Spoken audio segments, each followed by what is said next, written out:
أعوذ بالله من الشيطان الرجيم. بسم الله الرحمن الرحيم. يا بني إسرائيل اذكروا نعمتي التي أنعمت عليكم وأني فضلتكم على العالمين. واتقوا يوما لا تجزي نفس عن نفس شيئا ولا يقبل منها شفاعة ولا يؤخذ منها عدل ولا هم ينصرون.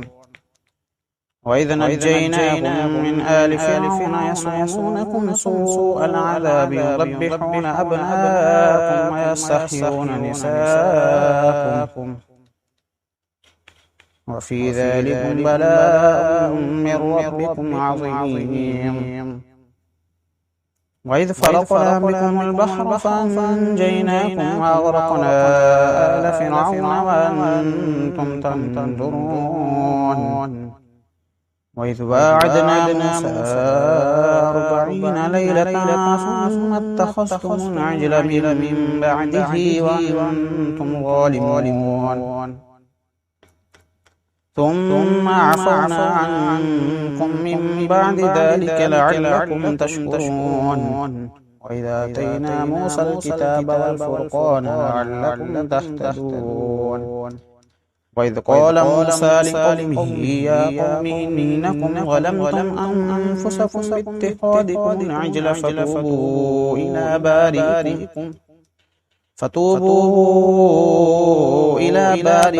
فاقتلوا أنفسكم ذلكم خير لكم عند بارئكم فتاب عليكم إنه هو التواب الرحيم.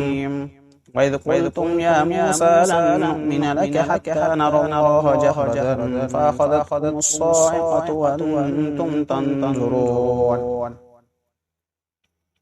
ثم بعثناكم من بعد موتكم لعلكم تشكرون.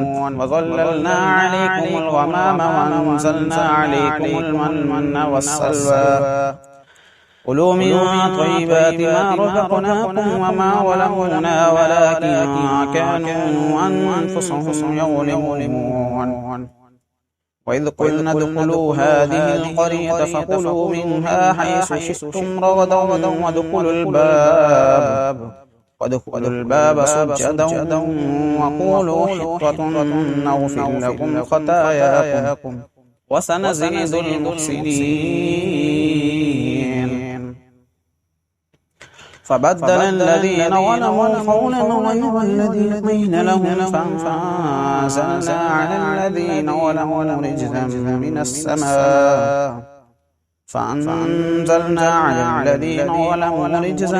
السماء بما كانوا يفسقون.